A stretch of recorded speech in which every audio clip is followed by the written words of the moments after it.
Hi, everyone, and welcome to the Rise of Privacy Tech webcast. I'm Lourdes Turrecha, founder of the Rise of Privacy Tech, or TROPT, as we like to abbreviate here.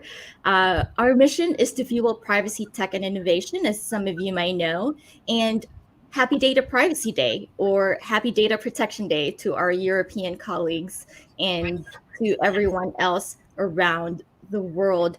At the Rise of Privacy Tech, we've been celebrating Data Privacy Day this whole week. So we wrapped up the Rise of Privacy Tech Data Privacy Week conference yesterday, and we're continuing the celebration today on this webcast to talk about consumer privacy tech solutions. But before that, I want to take the opportunity to share a little bit more about Data Privacy Day and its purpose. So the purpose is obviously to spread privacy awareness.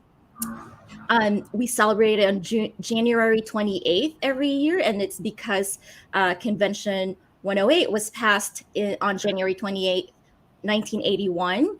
And since then, we have been really cognizant about Data Privacy Day, and different organizations and authorities and countries all over the world started passing today as National Data Privacy Day or Global Data Privacy Day, depending on where you are in the world. Today's theme is consumer privacy tech. We try to pick a theme in our webcast. Last time we had Ethica CEO talk about developer privacy tech tools. Today, because it's Data Privacy Day, we thought it was appropriate to talk about consumer privacy tech. And I'm really excited to have today Maria Terzi, who is the CEO of Malloc, a Y Combinator privacy tech startup. And she's going to talk about her experience in the privacy tech industry, the work that they've been doing at Malloc, and the products that they've been building. Welcome to the webcast, Maria, and thank you for your time. Hello, Lourdes, and thank you for having me. Happy Data Privacy Day. Thank you. Of course. I think it's probably, I like to ask founders this question, so I think it's probably appropriate to start from the beginning and talk about your, I'd like to say, privacy tech origin story. What got you into this space? Like, what was it about this that made you choose to devote, I'm assuming, the next few years of your life building in this emerging and exciting privacy tech industry? Yeah, so, okay, let me just start by saying a few things about me. So I'm Maria, I'm the co-founder and CEO of Malloc. Malloc is a privacy and data security startup. And we have a mobile app, Anti-Stalker, which monitors and prevents anyone from recording or transmitting data without you knowing. So I think the reason that got me into this is that, I was always very interested in privacy. I have very strong beliefs on our need and our right to stay in control, to choose what we share and with whom. And I felt that although there is a lot of legislation there, for example, in Europe, we have the GDPR, in terms of technology, in terms of actually implementing the legislation, we are far behind. For example, in GDPR, you have the right to be forgotten. However, in machine learning, we train models on the data of the users, and there is no way to make the model to forget. So as a researcher, I was very excited of the possibility of implementing this into their models, and I was seeing this gap. So as a researcher, I also, for quite some time, I have been investigating how companies can collect our data without us knowing it, and how they can use it also for advertising and how spyware work. And this is what drives me into privacy tech and building Malloc and Anti-Stalker. Thank you for that. And I want to just quickly urge the audience, we're broadcasting live. So if you have questions, we can take them as we go, or you're also free to post them towards the end when we go through some of the meat of the discussion. So thank you for sharing more about Malloc, Maria. I'm curious, why consumer privacy tech in general? And I ask this because I've been studying the privacy tech space, and the first wave of privacy tech companies that got funded were B2B privacy tech startups. And I know that's such a broad umbrella, but specifically, it started with B2B, and even within B2B, it was the privacy program workflow automation and um, uh, more of like the compliance suite of solutions. Now we're seeing more of like developer tools and pets, especially as pets like synthetic data and differential privacy gain maturity and become ready for commercial introduction. But this past 6 months in particular, this past year, I was really excited to see the B2C space, the consumer space gain traction. I'm curious what it was about this space that gave you conviction because I've talked to a lot of investors, and many of them would say, there's no money in the B2C space when it comes to privacy tech, or they used to say anyway. And I'm curious if that has been your experience, and why you have conviction in terms of building in the consumer privacy tech space.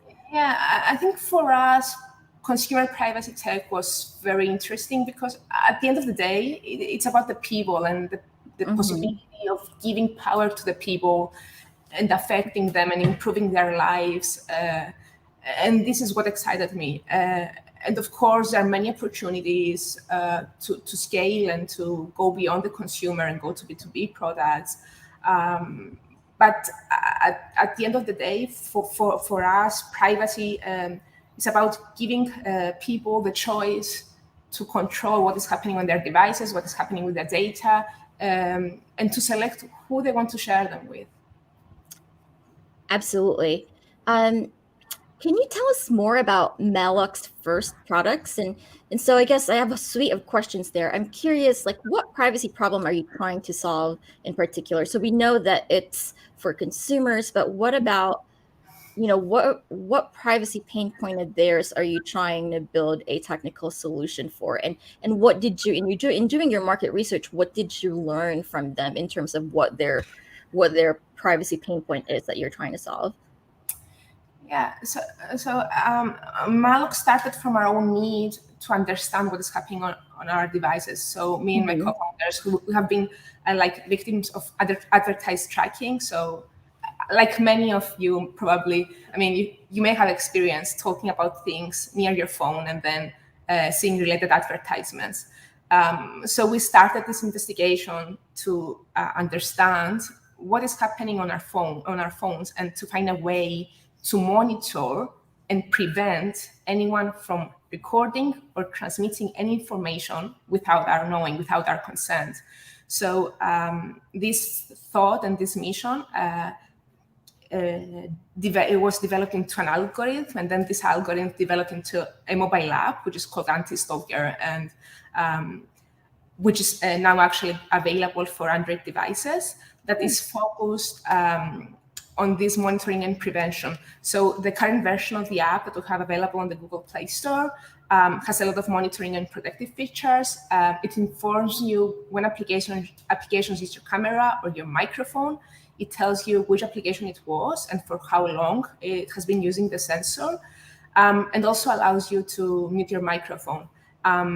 One of the new features that really excites me is that it shows you how much data each application is sending, and it also gives you the possibility to block them. So it's the only application at the moment that allows you to choose when applications should send data. For example, you can choose a particular application to not be able to send any data when you are not using it. And of course, we're updating it every week with new features. Soon we'll have something that really excites me, also the smart notifications. So it will let you know, for example, if your permissions have been changed in real time, or if an application has been sending data when you're sleeping, or if we detected any abnormal activity. It's really exciting. Thank you for sharing that. And I'm excited about those new features that you mentioned as well. They're really important ones. I'm assuming that you're building for Android, given Apple's suite of privacy features that they rolled out in iOS 14 and 15. Is that correct? Or I don't mean to put words in your mouth, but I'm curious. I'm guessing that's the reason why you're building for Android? No, we're going to have an iOS version soon. It's not ready yet, so it's not released yet, but it's in the plan. Okay. And also, we are building something for companies as well. So the app will be available as an enterprise solution, but also as an SDK, as a library which other applications and companies can use it for the real-time protection of their application from any spyware. Thank you. That's really exciting. Thanks for sharing a little bit of your roadmap. And I do see that vision. Obviously, you start with consumers and some of their biggest pain points, but many of those pain points could also apply to the enterprise space, especially for companies that are trying to manage their employees' privacy and security, and also their own company's privacy risk, right? Like it's not just for consumers. Yes, privacy is about people, like you were saying earlier, and empowering them, but it also affects enterprises given how global data protection laws have been passed and all the obligations that they have to put in place these controls to safeguard not just their employees, but their customers' privacy as well. So thank you for sharing that. I'm curious, aside from the tools that you're building, what are some of the other tools, consumer privacy tech products out there that you particularly love, that you find particularly useful? And I ask that question because it is Data Privacy Day, and there might be consumers listening in who want to know, how can I get started? What are some of the things that we can do today to protect our online privacy? Well, there are many tools available. I think during the last 2 days, you have seen all the founders talking about their products, whether these are password managers or more private search engines or private texting applications. I mean, anyone who's interested into privacy, and I think they should. There are many tools available.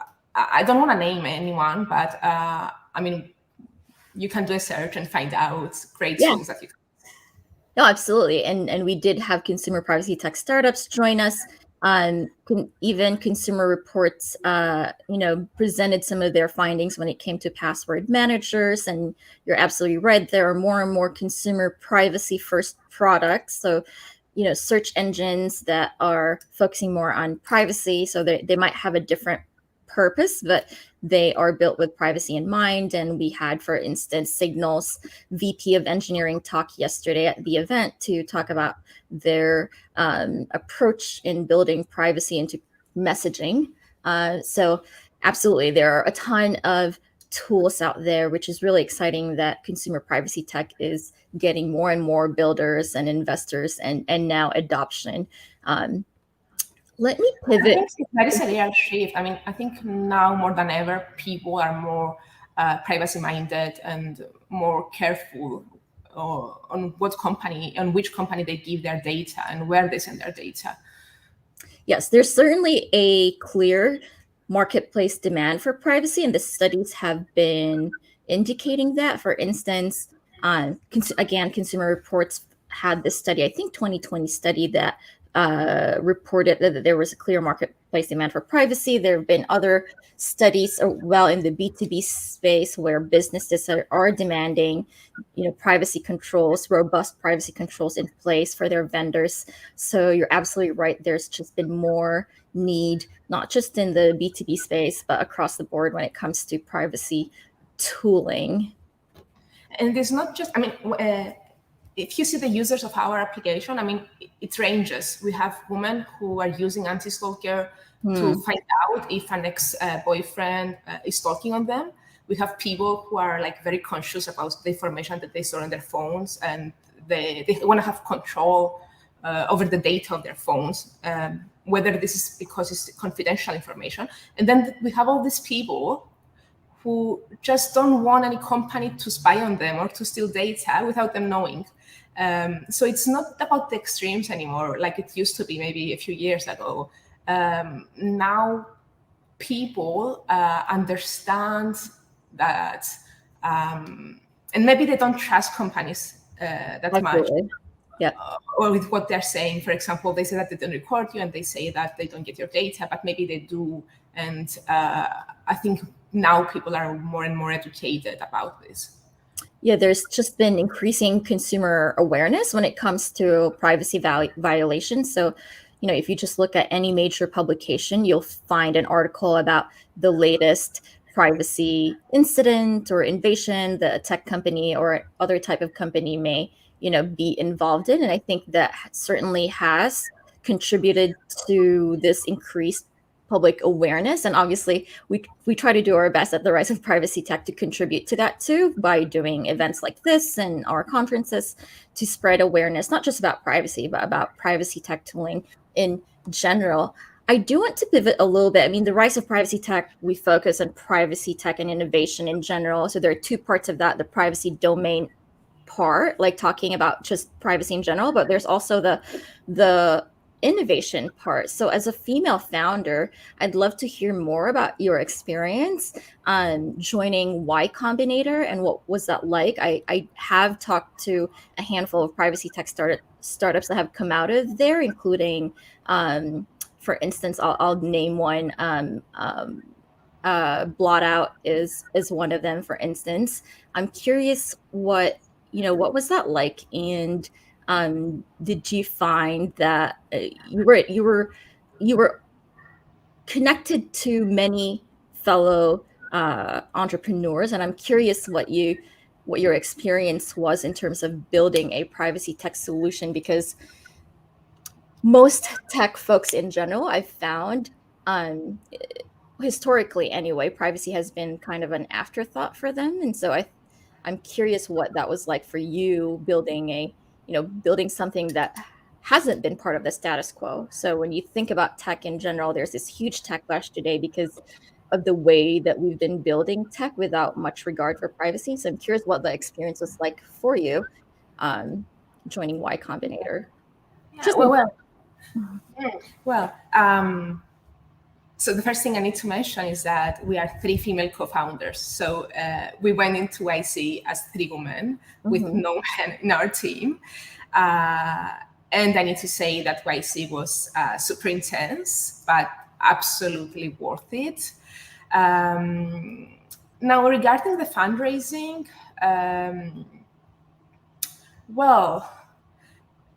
so the thing is that at the beginning, we were all a bit worried. I mean, even we as founders and also our mentors from YC, they were a bit worried.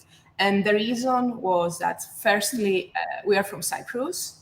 Okay. So Cyprus is an island in the Mediterranean Sea. Not many people know it, particularly people from the US.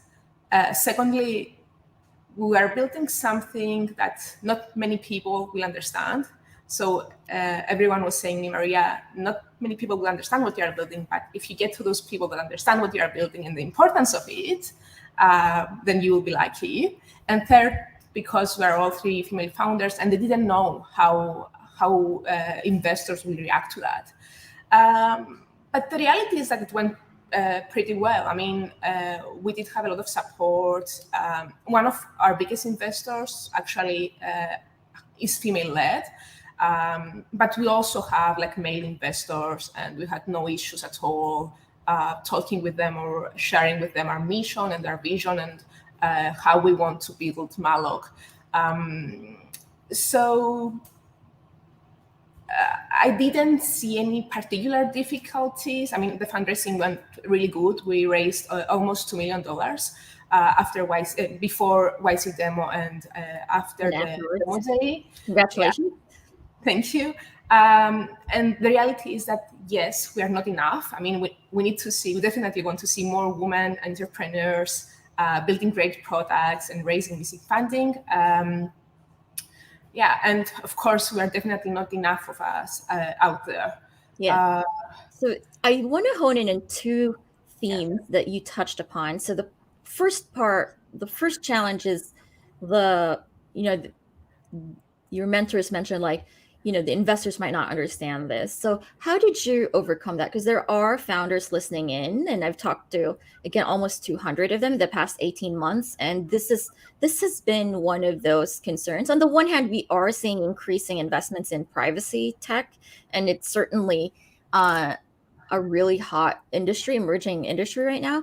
But I'm curious, like, what were some of the things that you did to educate VCs? Because that's certainly one of the things that you have to do is educate them about the privacy problems that they may not understand. What were some of the, how did you overcome that roadblock? And then I'll jump to the second challenge that you mentioned. How to educate them? When it Well, comes to privacy, because they may not necessarily, they're not privacy pros, they may not quite understand what the pain point is. How did you go about it? Was it through studies? Was it through oh, sharing stories? I'm curious mm, what resonated. I think it's all about showing them data that show traction. So investors care about making profit, right? So they want to invest in something that's going to get really big, it's going to have traction, people will love it, people will use it. So you need to show them that actually there is a need of such product. Yep. And if you have people that use the product, then that's important for them. And I don't think that people, I don't understand, I don't think that investors don't understand the privacy issue. I mean, they're people, they know that it's important to have the data secure. What they may not be sure about is how big is the market and how many people care about this and if this is gonna generate revenue. And the thing is, and the reality is that when we started building Malloc, in Cyprus at least, people were very skeptical. I mean, they didn't think that what we are doing is actually gonna get bigger or have an impact or have, they didn't think that our app will be downloaded and people will be willing to pay for it. But when we are talking with people in the US or in other countries like Germany or Netherlands, people were more interested and conscious about their privacy. So, my first advice to any founder that is building privacy tech is that you don't really need to listen to everyone. If you're building something and you really think that it can be valuable to people and people want it, just create a first version of it, launch it as soon as possible, and try to get traction. So what got us into YC was that we got like 10K downloads in 1 month. And then from the first day that we joined YC until the day we fundraised, we had 80K active users. And this convinced investors. So when you have people that want to use your product and they see the value of the product, they will be happy. And I really don't agree that investors don't see that they're going to invest in something that is changing the world that we live in. It's giving control to the people. It allows people to have power over what is happening on their phone and who is collecting their data. It's really, I want to highlight two very smart pieces of advice that you gave, which is first, you have to meet investors where they are and give them data. They care about traction and that their investments are not going to go to waste. So demonstrating to them through data that this is something that consumers want is very smart. And then the second one is that obviously there is the clear, just looking for that data that demonstrates clear marketplace demand for privacy tech, for consumer privacy tech in general. That's the first point. It's a very smart approach. And then just having conviction was something that I heard you say as well. Like, you don't have to listen to anybody. If you have conviction in your tool, then go for it and pursue it. So that's very smart advice. Thank you for sharing that. So we talked about the privacy part, and then the second part, I'm really excited to hear that even though there were some concerns, you didn't experience any of the traditional challenges that female founders in tech experience, which we know the numbers are atrocious. 2% of VC funding go to women. So I'm always happy, and we do the best that we could to amplify female founders as well. And actually, I was very happy to see that there are many new VCs which are female-led, and they want to invest in women. So they are seeking to invest particularly in women, and this is a great thing that is happening now. Absolutely, and there are more and more female VCs, which is also going to help us with when it comes to funding more female founders. I'd love to hear about, like, aside from your own tool, what are some of the things, like, what's your wish list? Like, if you didn't have, if something that you're not pursuing aside from the tools that you're building yourself, what privacy tech product do you wish exists? And you can be playful about that. I ask that to other founders. They sometimes they share silly answers. Other times share really serious answers. I'm curious, like, what else do you want to exist out there in this space? That's a funny question. Let me think.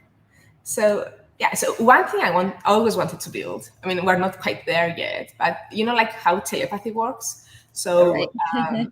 I mean, if we can do like a privacy preserving, I mean, a telepathy, but that you make sure that no one listens to your thoughts and it's Yep. only you, and you're just transmitting those thoughts to someone, and they're very like encrypted or something, and they only can listen to them. Maybe that's one.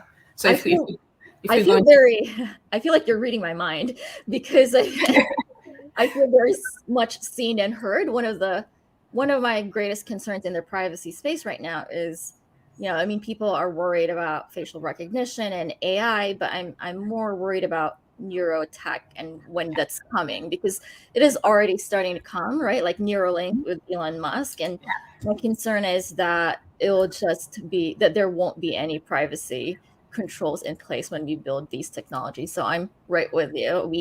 As we build neurotechnologies, we need to build privacy along it as opposed to doing it later.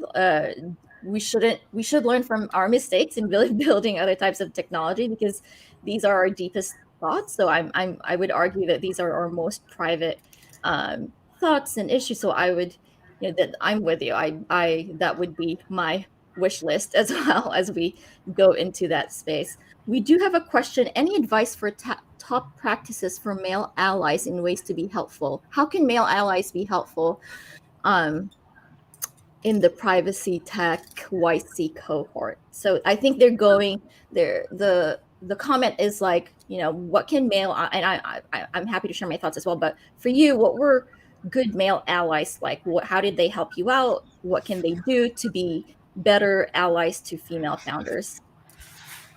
I don't really get the question, to be honest. Sure. I So need to be like explicit let that me we rephrase. didn't have like any discrimination as female founders during YC at all. The environment was great. Everyone was super friendly. Our mentors were all male, and they were amazing with us. And we also had like special groups for female founders. So YC gave us a chance to support each other. And as women, we may have like some we pass through different things in life. For example, one of the founders in YC, she was pregnant during the fundraising, so we could support her through this Oh, group that we met. Yeah, I mean, she was going through this and YC at the same time. But YC built the environment so everyone could support each other, and it was yeah. amazing. So I think that's great advice. Just support each other, right? Like um, support female founders as you would support male founders. And I'm, I'm very happy that your experience has been that way. So I guess in response to that question, what we ask is just give us the equal support that you would give anyone else, regardless of their gender and color, or any other trait. So that would be, that could go a long way towards addressing the numbers of only 2% of VC funding going towards women. If we get the equal amount, then that could certainly, Exactly, and yeah, keep using products from female founders and support them, like support their companies and their growth. absolutely. Well, this was really nice getting to know you, Maria. I would love to give you an opportunity to kind of wrap up. If you have any final words for our audience that you want to share, any calls to action that you might have for you personally or for your company, where can they find you if you want to be found? That's your choice, obviously. And any advice to founders, investors, or other key players in privacy tech that you might want to share as we close this Data Privacy Day episode of the TROPT Webcast? Of course, so to all the privacy tech founders, I would like to tell them be persistent. My advice will be launch as soon as possible, test the market, get your products out there, seek for traction. To the investors, I would like to say, keep investing in privacy tech, because you're not investing only in great companies, but you help change the world that we are living in. And it's, of course, definitely a market for privacy tech and great potential returns. For anyone that wants to follow Malloc, you can find us in all social media. It's called Malloc Privacy. You can find Anti-Stalker on Google Play Store. Please give it a go. If you have any feedback, share it with us, of course. We love to have more people using it. And someone wanted to ask in particular how they could find out about the iOS version, because many of us are Apple users, given their privacy stand. Of course. You can follow us on social media, and we will announce it when it's ready. Hopefully, it's going to be in a few months, so you can all go. Thank you. And that would be at Malloc? Is that where it would be on Twitter, or what would be the handle? Yeah, it's Malloc Privacy. We can probably share all of those in the comments after this, so we'll go ahead and do that. Thank you, Maria, and thank you everyone for tuning in. This will be available if you were, some of you who might have been late. The recording will be available on our socials wherever you're watching it today, on LinkedIn Live, on our YouTube channel, or our Twitter channel. We're not done celebrating Data Privacy Week yet. We still have one more. So after this, in about half an hour, we will be having a networking social with privacy tech key founders. We'll share information about that in the comments as well. If you'd like to join us, wrap up Data Privacy Week, you're welcome to do so, and hope to see you there. And again, happy Data Privacy Day, or happy Data Protection Day, whichever you prefer. Thanks. Happy Data Privacy Day. Thank you, Lourdes, for having me. It was my honor to be here with you today. Thank you, Maria. Take care. Ciao.